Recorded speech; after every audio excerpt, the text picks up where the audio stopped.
नमस्कार, मैं हूं दीपाली राणा। आप देख रहे हैं बंधन म्यूचुअल फंड प्रेजेंट फायदेमंद फंड्स को पावर्ड बाय बीएससी। और आज के शो में हम बात करेंगे एचएसबीसी के large and mid cap fund के बारे में। और इसी पर चर्चा करने के लिए हमारे साथ हैं चीनू गुप्ता, जो कि फंड मैनेजर हैं एचएसबीसी म्यूचुअल फंड से। और अगर बात करें HSBC large and mid cap fund की, तो लगभग 5,000 करोड़ से ज़्यादा का इसका एयूएम है और काफ़ी अच्छी फंड परफॉर्मेंस इसकी रही है। पिछले 6 महीने में 7% तक के रिटर्न्स आए हैं, 1 साल में 9%, 3 साल में ऑलमोस्ट 22-23% और 5 सालों में 52% रिटर्न। तो कमेंडेबल रिटर्न हिस्ट्री रही है इस फंड की। बट किन इन्वेस्टर्स के लिए ये फंड बना है, आपके पोर्टफोलियो में कहाँ फिट हो सकता है और इस फंड की अप्रोच कैसी है, क्या फिलॉसफी है, हर पर्सपेक्टिव से बातचीत करेंगे चीनू गुप्ता से। चीनू नमस्कार, स्वागत है आपका। Chinu, HSBC large and mid cap fund के बारे में तो इन डिटेल आपसे आगे चर्चा करेंगे, लेकिन सबसे पहले समझना चाहते हैं कि आपका थॉट प्रोसेस अभी लार्ज कैप और मिड कैप्स को लेकर क्या है। क्योंकि पिछले 1-1.5 साल में स्पेशली हमने देखा है कि इस तरीके के फंड्स में जो ज़्यादा बायस रहा है, जो ज़्यादा कंफर्ट रहा है, वो लार्ज कैप्स की तरफ ज़्यादा रहा है in comparison to mid caps. But काफ़ी सारे ऐसे फंड हाउसेज हैं, फंड मैनेजर्स हैं, जिनका इंक्लिनेशन वापस थोड़ा थोड़ा मिड कैप्स की तरफ बढ़ा है। तो अभी आपको कंफर्ट के हिसाब से, वैल्यूएशन के हिसाब से लार्ज कैप्स और मिड कैप्स कैसे लग रहे हैं? श्योर दीपाली। लार्ज कैप का आउटलुक इंटरेस्टिंग है, अच्छा रहा है। वहां पे वैल्यूएशंस भी कंफर्टेबल रहे हैं। इनफैक्ट लास्ट 1 साल काफी वोलेटाइल रहा है। हमने मार्केट में हर तरह की वोलेटिलिटी देखी है, ट्रेड डील रिलेटेड वोलेटिलिटी देखी है और US Iran conflict related volatility भी देखी है। इस पीरियड में लार्ज कैप ने स्टेबिलिटी दी है और थोड़े करेक्शन के बाद उनके वैल्यूएशंस और अट्रैक्टिव हो गए हैं। ऑन दी अदर हैंड, मैं मिड कैप्स की बात करूं तो इस कैटेगरी ने एक बहुत अच्छा रेजिलियंस दिया है अर्निंग्स ग्रोथ का, इवन इन डिफिकल्ट टाइम्स। जैसे कि FY 25-26 में लार्ज कैप के अर्निंग्स ग्रोथ कम आए थे। Even in those difficult period mid cap ने अपने अर्निंग्स ग्रोथ को एक लेवल पे मेंटेन किया है, 15-20% earnings growth. So we like this category of mid cap purely from the earnings growth perspective. And if you ask us, तो हमारा comfort आज भी मिड और स्मॉल में काफी बढ़ गया है। स्पेशली हमें लग रहा है लास्ट 1 साल की वोलेटिलिटी अब एंड हो रही है, तो it's time to look at these categories.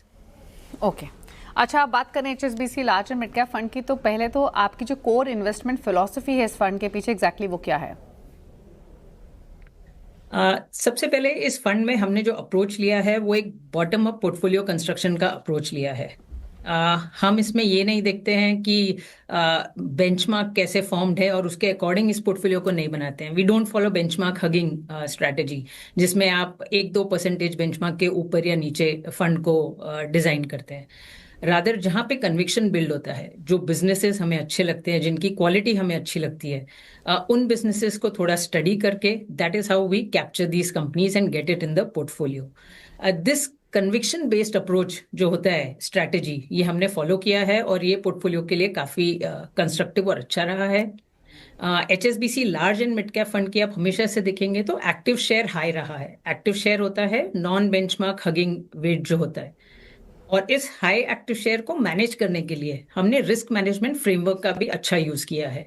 हमारा 3 लेयर्ड रिस्क मैनेजमेंट अप्रोच होता है, जो एक फंड मैनेजर के लेवल पे शुरू होता है, फिर CIO लेवल पे जाता है और फिर एक रिस्क टीम भी कई रेशोज को एनालाइज करती है to understand tracking error, attribution, ये सारे पैरामीटर्स देखते हुए। सो ये वाला अप्रोच हमने फंड में यूज किया है। ओके, अच्छा चीनू, जो इसका एग्जिस्टिंग पोर्टफोलियो है, जब भी आपने कंस्ट्रक्ट किया या जब भी आप चेंज करते हैं या कुछ जो भी बदलाव करते हैं, तो क्वालिटी, ग्रोथ, मोमेंटम, अर्निंग्स, इन सब का बैलेंस कैसे बनाते हैं? कौन सा क्राइटेरिया आपकी किस पायदान पर रहता है? क्या एग्जैक्टली अप्रोच रहती है पोर्टफोलियो कंस्ट्रक्शन के पॉइंट ऑफ व्यू से, अगर हम इन 3-4 इंपॉर्टेंट पैरामीटर्स की बात करें? ये सारे पैरामीटर्स को कैप्चर करने के लिए हमने एक फ्रेमवर्क अप्रोच लिया है। Specially for my funds I use this bucketing approach, जहाँ पे हम 3 बकेट में स्टॉक्स को रखते हैं। तो पहला होता है स्टेबिलिटी वाला bucket. So there are some stocks जहां आप देखेंगे कि उनका काम पोर्टफोलियो में स्टेबिलिटी देना है। तो बहुत सारे लार्ज प्राइवेट सेक्टर बैंक्स हो गए, फार्मा कंपनीज हो गए, एस्टैब्लिश्ड कंज्यूमर कंपनीज हो गए। इनका काम पोर्टफोलियो में आउट परफॉर्मेंस या ड्रास्टिक रिटर्न्स देना नहीं है, जबकि स्टेबिलिटी देना है। इसका वेटेज नॉर्मली पोर्टफोलियो में 15-20% होता है। जो नेक्स्ट कैटेगरी होती है वो चैलेंजर्स वाली कैटेगरी होती है, जिसका पोर्टफोलियो में वेटेज काफी होता है, 45 to 50%। यहाँ पे वो कंपनीज होती है, they are the challengers of the category, they are gaining market share.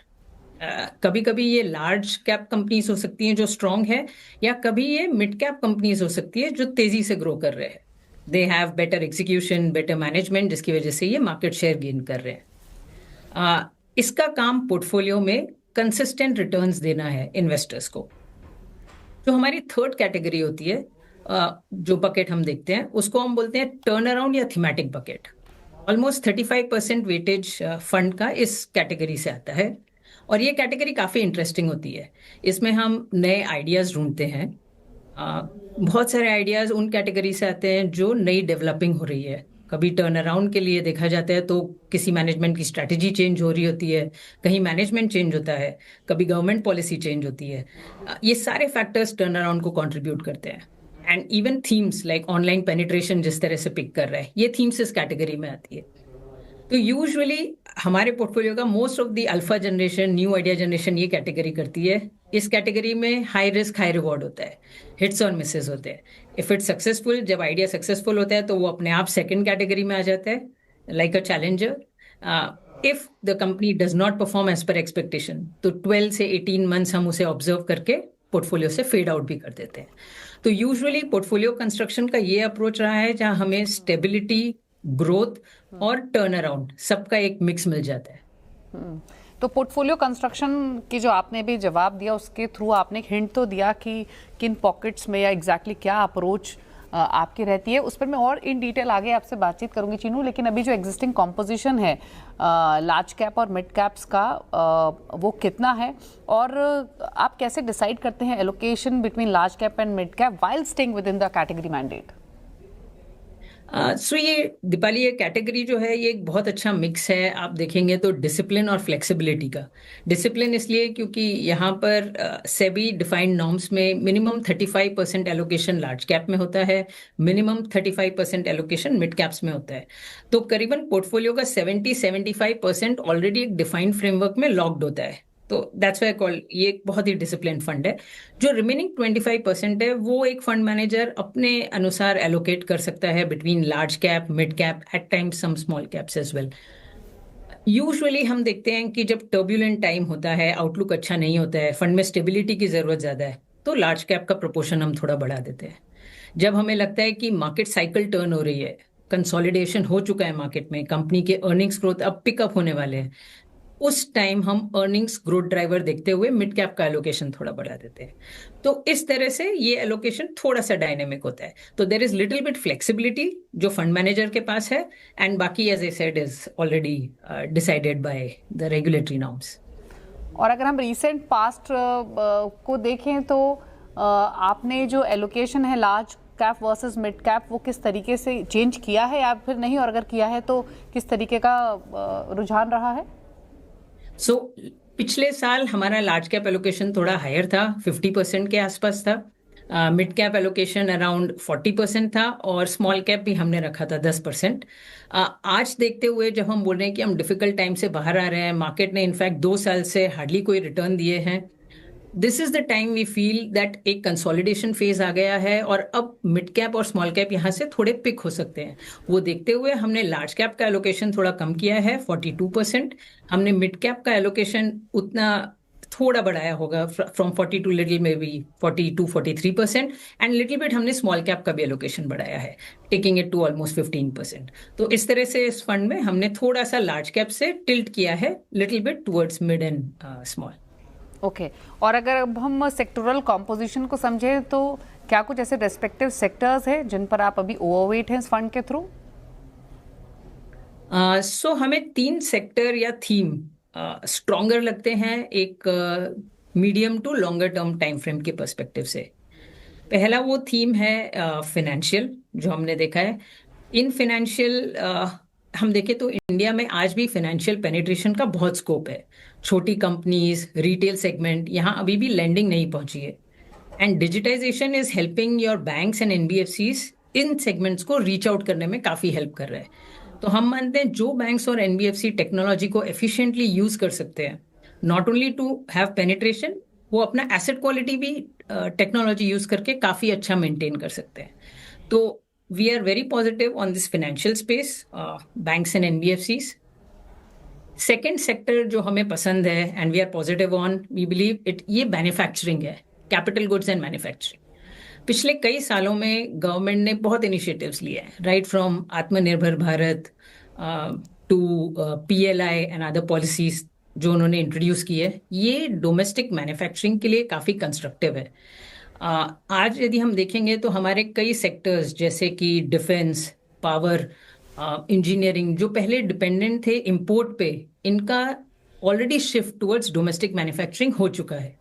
और अब जो ये कंपनीज हमारी आ रही हैं मैन्युफैक्चरिंग करके, जो स्ट्रॉन्गर बन रही हैं, ये सब स्मॉल कैप हुआ करती थी, अब मिड कैप बन गई हैं. एंड इनका अब रोल ग्लोबल सप्लाई चेन्स में फिट हो सकता है, तो इनके पास एक्सपोर्ट अपॉर्चुनिटी भी काफ़ी स्ट्रॉन्ग है.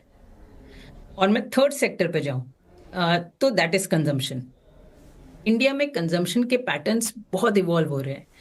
आज से थोड़े टाइम पहले हम पेनिट्रेशन की बात करते थे, फिर हम सब ने एस्पिरेशन लेड प्रीमियमाइजेशन की बात की है, और अब हम उस फ्रेमवर्क में आ गए हैं जहां हम कन्वीनियंस की बात कर रहे हैं.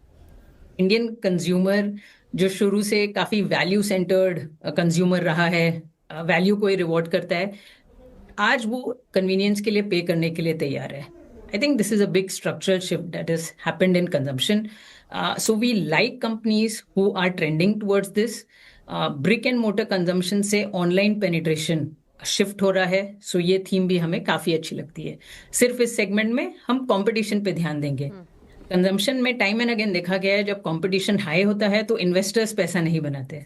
सो कंपटीशन लिमिटेड होना चाहिए एंड टेक्नोलॉजी का यूसेज होना चाहिए, and we'll be happy with those consumption companies. और इन ओवरवेट सेक्टर्स में चीनू कुछ ऐसे सेक्टर्स भी रहे हैं जहां पर आपने रिसेंटली एक्सपोजर बढ़ाया है? हमने बैंक्स और एनबीएफसीज में एक्सपोजर अभी बढ़ाया है. बाकी दो सेक्टर्स में हम ऑलरेडी प्रेजेंट थे.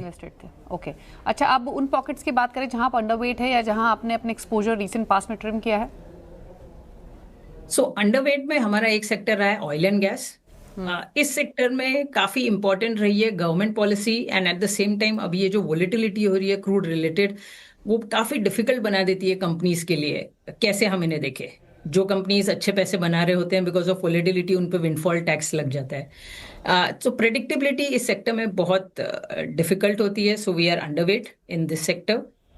We are underweight on chemical sector, और उसमें आइडिया है कि आप ग्लोबल प्रेडिक्शन नहीं कर पाओगे, कब चाइना किस केमिकल को डंप करेगी, किसके प्राइसेस नीचे आ जाएंगे, हायर जाएंगे. अगेन वहाँ प्रेडिक्टेबिलिटी कम होती है.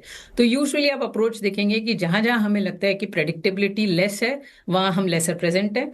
लास्ट सेक्टर जो हमने 3-4 महीने पहले अंडरवेट किया था वो आईटी था, जहां हमें रियलाइज हुआ कि वहां भी प्रेडिक्टेबिलिटी डाउन हो रही है. एआई के चलते प्रेडिक्टेबिलिटी की वे कितना अर्निंग्स ग्रोथ कर पाएंगे थोड़ा रेस्ट्रिक्टिव हो रहा था.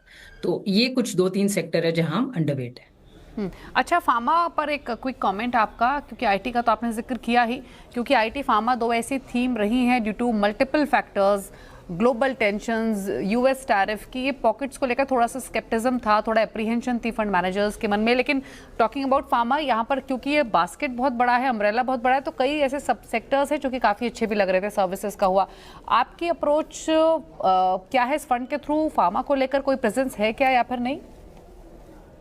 सो फार्मा सेक्टर हमें अच्छा लगता है. जैसे कि आपने बताया, डिफेंसिव सेक्टर्स इंडिया में थोड़े टाइम पहले 3 हुआ करते थे, आईटी, फार्मा और एफएमसीजी. आज आप देखें तो एफएमसीजी की ग्रोथ ऑलरेडी काफी रेस्ट्रिक्टिव हो गई है. 8-10% अर्निंग्स ग्रोथ के बियॉन्ड थोड़ा डिफिकल्ट होता है उन्हें अचीव करना. आईटी सेक्टर अभी हमने बात की, उसकी विजिबिलिटी कम हो रही है. अब ये 2 सेक्टर के बाद अकेला जो सेक्टर थोड़ा डिफेंसिव इन नेचर बचा है वो है pharma. So primarily we believe pharma का रोल पोर्टफोलियो में ये स्टेबिलिटी देना है, to act as a defensive sector. Added advantage ये भी है, जब करेंसी डेप्रिशिएट होती है, जैसे कि हमारी करेंसी पिछले 1 साल में 10% डेप्रिशिएट हुई है, तो इस सेक्टर को उसका भी फायदा मिलता है. So we like generic companies, pharma manufacturing companies, we like diagnostic companies. हम थोड़ा सा हॉस्पिटल्स में अभी वेट कर रहे हैं, क्योंकि वी बिलीव उस सेक्टर में अभी सप्लाई बहुत आ रहा है, बहुत कैपेसिटी बेड्स ऐड हो रहे हैं, और कुछ डॉक्टर रिलेटेड कॉस्ट प्रेशर्स हो सकते हैं. So that we are watchful, but on long term, even that segment is positive. So pharma is definitely a good sector for portfolio stability and outlook. Okay, well fair enough. और इसी के साथ एक break के लिए भी रुक रहे हैं। जब लौटेंगे तो समझने की कोशिश करेंगे कि आपके पोर्टफोलियो में HSBC large and mid cap की पोजीशनिंग कैसे हो सकती है, कितना टाइम होराइजन आपको लेकर चलना है, अगर आपको ये फंड पसंद है तो, या एक्सपोजर लेना चाहते हैं तो किस तरीके का रिस्क एपेटाइट लेकर चलना है। और मोस्ट इंपॉर्टेंट ये भी समझने की कोशिश करेंगे चीनों से कि एग्जैक्टली जब मार्केट टर्बुलेंस होती है ऐसे समय में विद इन द फंड जो रिस्क होता है उसको कैसे मैनेज किया जाता है। करेंगे इन सब पर्सपेक्टिव पर चर्चा, लेकिन एक ब्रेक के बाद।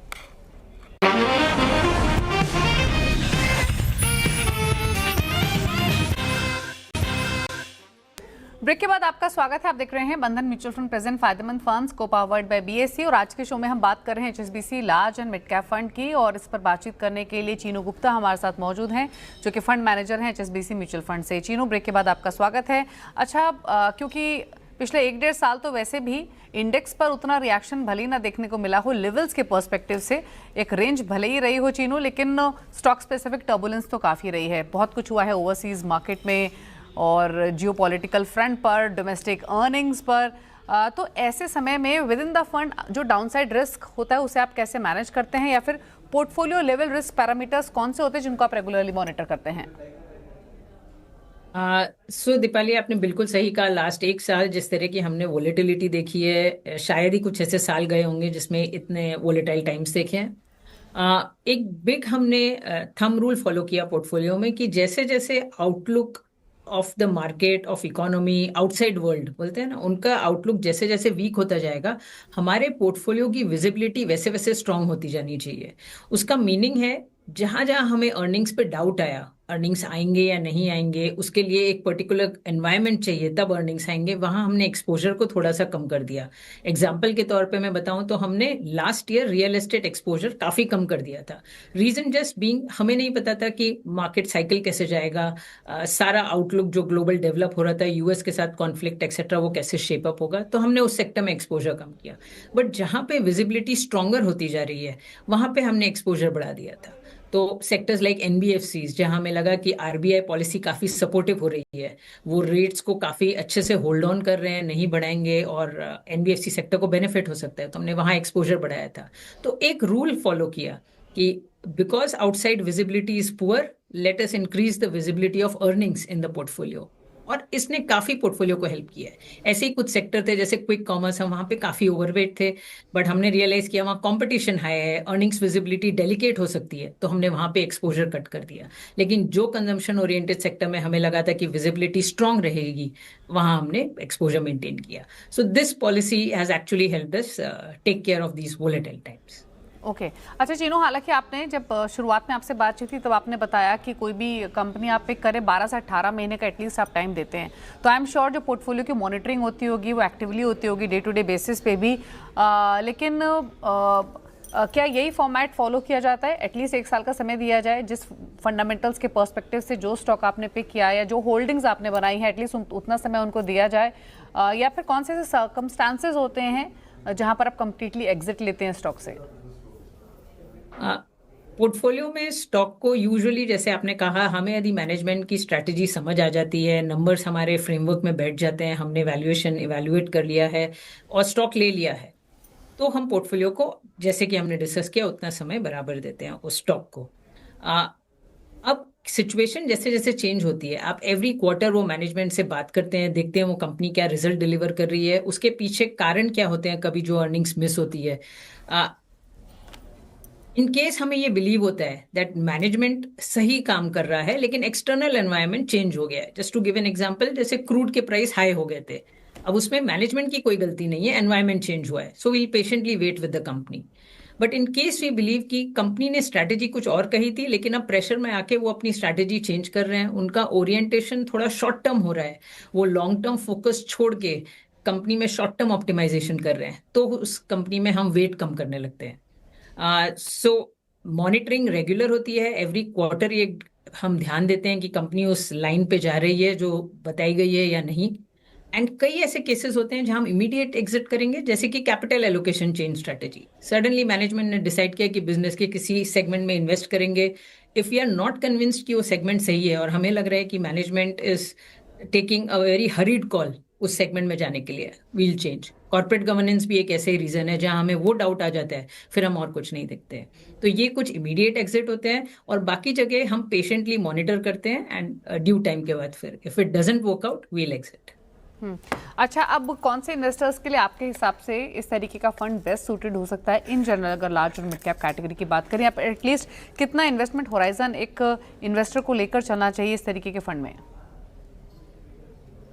यूजुअली हम कहेंगे कोई भी इन्वेस्टर जो इक्विटी मार्केट में स्टेबिलिटी और ग्रोथ चाहता है, ये कॉम्बिनेशन जो मेरे हिसाब से इक्विटी इन्वेस्टमेंट का काफी दो स्ट्रॉन्ग पिलर्स है, उसको ये लार्ज एंड मिड फंड काफी अच्छा सूट होगा, क्योंकि इसमें लार्ज कैप की स्टेबिलिटी है और मिड कैप का ग्रोथ पोटेंशियल है। तो ये कॉम्बिनेशन आपको इस फंड के थ्रू मिल रहा है।